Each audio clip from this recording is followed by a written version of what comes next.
Hello and welcome to yet another episode of Soap Goes to the Oscars. This is episode 77. I'm recording on March 10th, 2025. The movie I watched was called Stage Door, and I watched it on Friday, March 7th, 2025.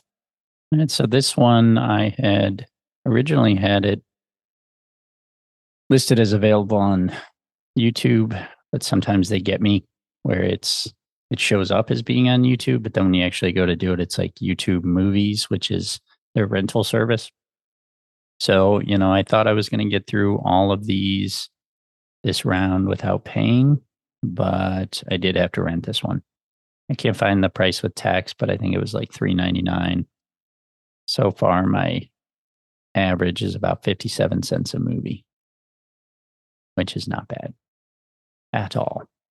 So I had started to watch this one, or I was planning to watch this one about a week or so before this, and hadn't realized that Katharine Hepburn was in it. And my wife loves Katharine Hepburn. So I decided to wait. Well, she doesn't always make it through movies. She gets up very early for work and doesn't always make it through movies, especially on a Friday. But she insisted that we watch this movie on Friday, March 7th, and she almost immediately fell asleep. So it was late. I was tired. I actually didn't want to start it at that time, but because she did, we started it. And so I was tired. I actually took 2 10-minute naps during this movie. I started to doze off and I was like, I'm just going to sleep for 10 minutes. And it happened again. And I did it again. And then I just had to like force myself through this movie. And I always try to be honest with these reviews and say if I sort of lost focus or anything. I definitely lost focus in this movie towards the last half. It's not very long, but I really lost focus in the movie.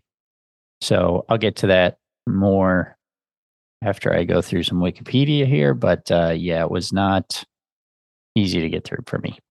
So Stage Door is a 1937 American tragic comedy film directed by Gregory LaCava, adapted from the 1936 play of the same name, tells the story of several would-be actresses who lived together in a boarding house at 158 West 58th Street in New York City.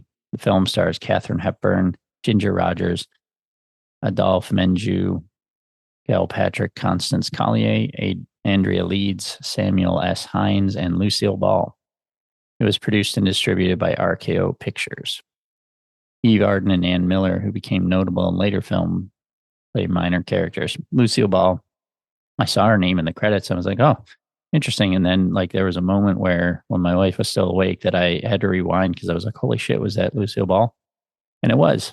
And Eve Arden, I don't know her from a lot of movies, but she was the secretary, I think, in Grease 2, maybe. The film was adapted by Maury Riskind and Anthony Baylor from the play by Edna Ferber and George S. Kaufman. But the play's storyline and characters' names were almost completely changed for the movie, so much so, in fact, that Kaufman joked the film should be called Screen Door.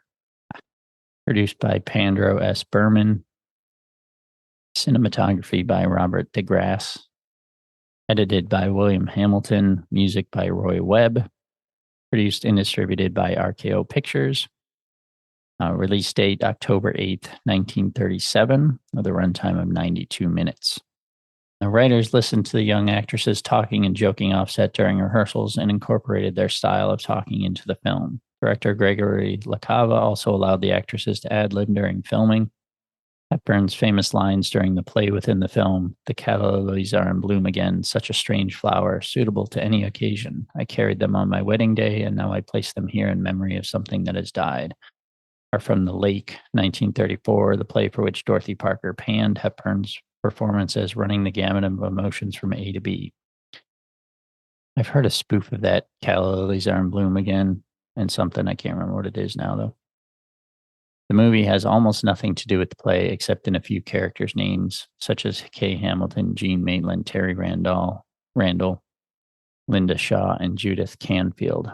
In the play, Terry Randall is from a rural family whose father is a country doctor, and Jean Maitland is actually a shallow girl who becomes a movie star. Kay Hamilton does not commit suicide, spoilers, but for complete does commit suicide.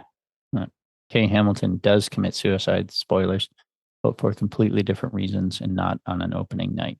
Film received very good reviews with moderate success at the box office. Hepburn's 4 movies preceding Stage Door had been commercial failures. However, as a result of the positive response to this performance, RKO immediately cast her opposite Cary Grant in the screwball comedy Bringing Up Baby.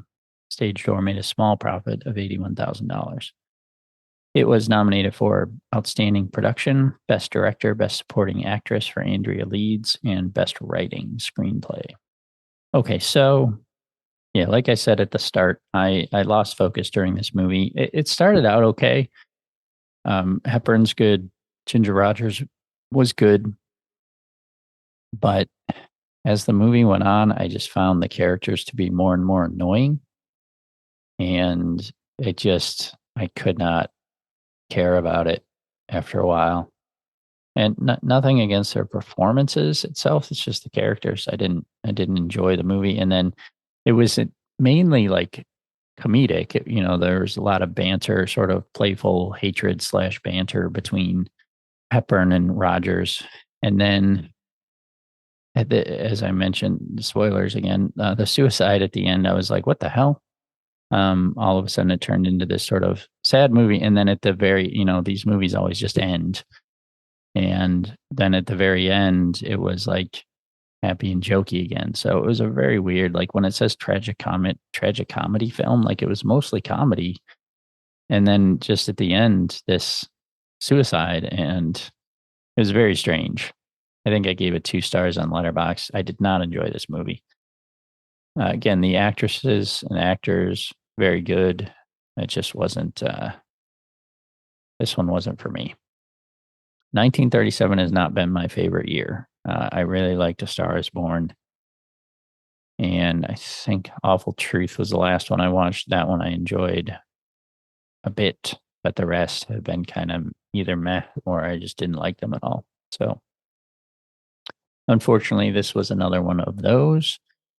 But anyway, I'll see you next time.